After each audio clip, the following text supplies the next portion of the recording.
There was a time when no one saw what I was capable of, not because I had nothing, but because they refused to look. They laughed when I said I'd make it. They doubted when I started training, and they disappeared when I needed support. Every word of disbelief hit like a punch, but instead of falling, I let it harden me. Their silence became the background music to my grind. I realized early that belief doesn't come first, proof does, and the only way to create proof was through action, through sweat, through endless repetition when no one was watching. I worked when others slept, not because I wanted to look busy, because I knew effort was my only currency. I didn't have luxury, I didn't have comfort. All I had was hunger. And hunger, when guided by obsession, is unstoppable. I didn't wait for opportunities, I created them. I didn't wait for applause, I built my own motivation. Every single morning I reminded myself that talent might open a door, but consistency keeps it open. I wasn't trying to be better than anyone.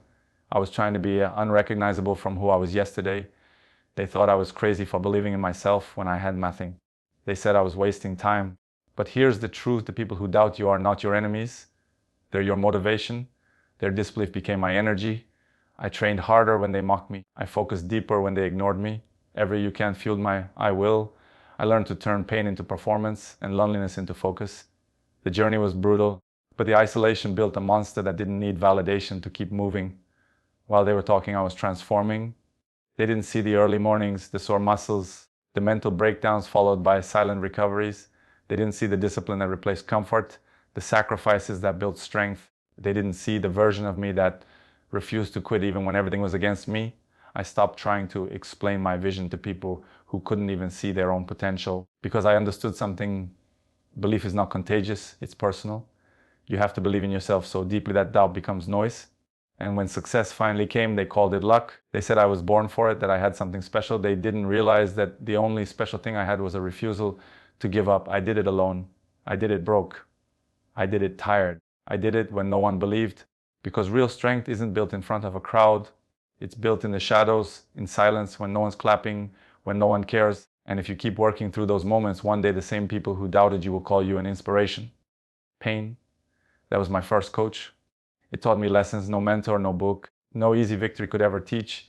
When everything around me was falling apart, pain was the only thing that stayed. It sharpened my mind when comfort made others soft. It showed me that every setback was an invitation to grow stronger. Every one was a mark of progress. I stopped running from pain the day I realized it was molding me into something unstoppable. Pain became the gym for my soul, a place where weakness was burned out and strength was forged in silence. When I was broke, tired, and forgotten, pain was the only voice left that told me, keep going. It didn't speak softly, it screamed. Every missed opportunity, every failure, every long night of self-doubt became part of the training.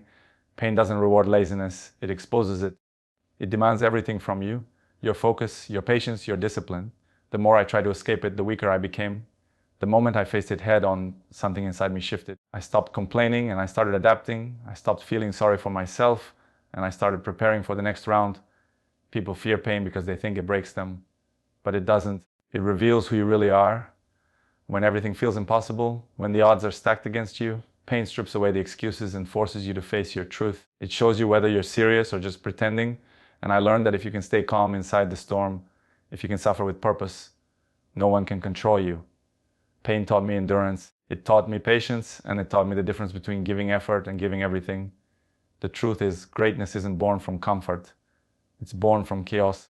You can't become a warrior in a world that keeps you safe. You become one when you're bleeding, exhausted, and still pushing forward. Pain taught me to perform under pressure, to stay composed when everything went wrong. It trained me to keep my emotions under control, to focus when I wanted to quit, and to move when my body begged for rest. Every scar became proof that I kept showing up.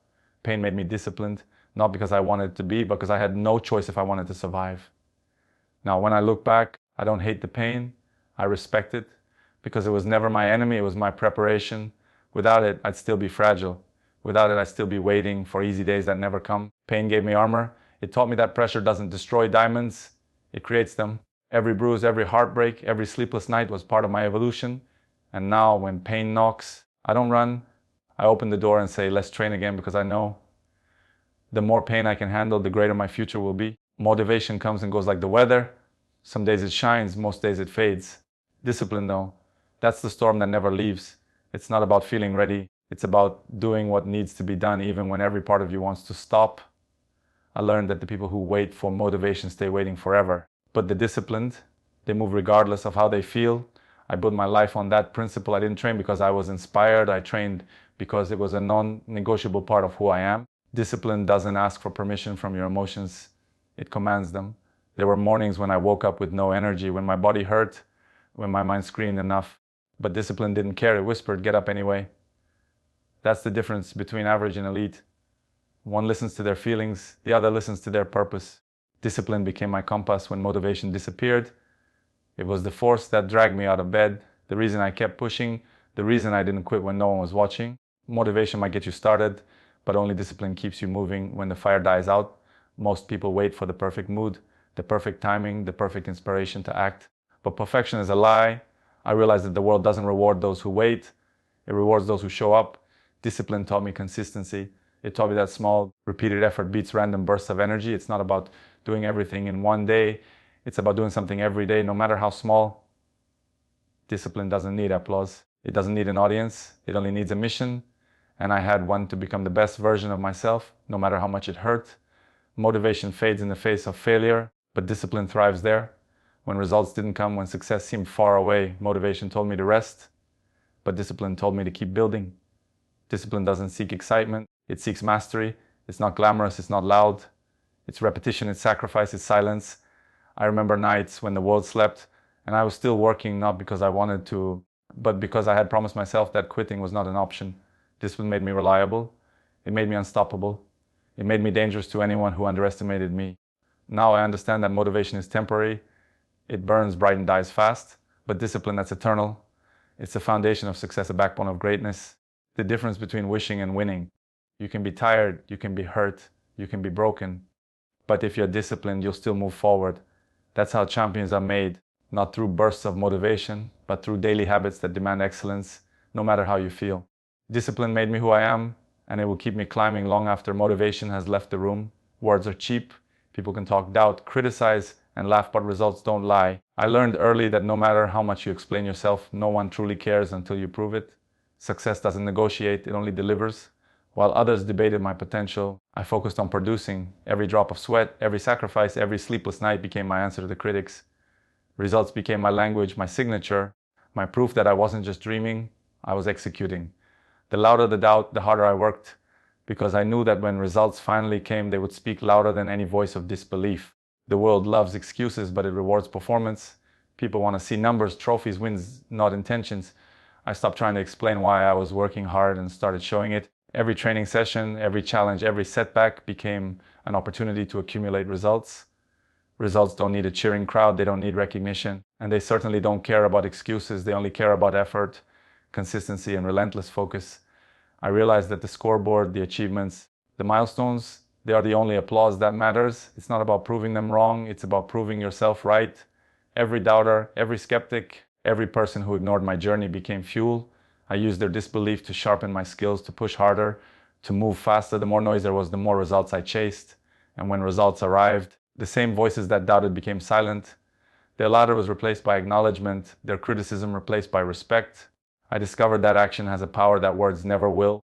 Results are unstoppable because they demand attention, whether the world is ready or not. Results also taught me patience and persistence. You can't rush them.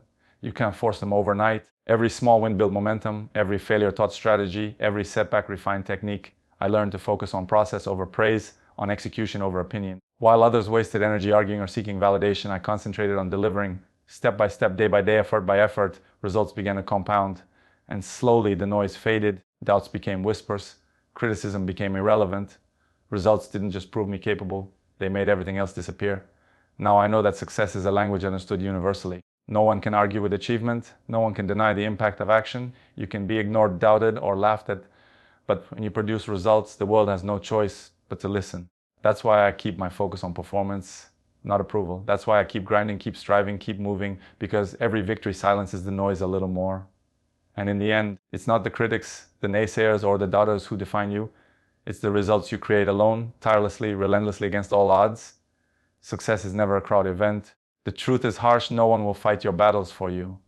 While people celebrate victories, they rarely see the hours of struggle, the nights of exhaustion, and the moments of doubt that lead there. I learned early that the climb to greatness is lonely. It's built in solitude, in silence, in relentless effort when no one is watching. You earn your victories alone, long before anyone else comes to applaud. The early stages demand sacrifice, commitment, and a mindset that doesn't rely on recognition. When you start alone, you learn who you really are. You face your weaknesses without excuses, confront your fears without comfort, and push through challenges without encouragement. That's when character is forged. The world doesn't hand out trophies for potential, it rewards execution. And execution is a lonely road. Friends may disappear, critics may laugh, and family may not understand. But that isolation is part of the process.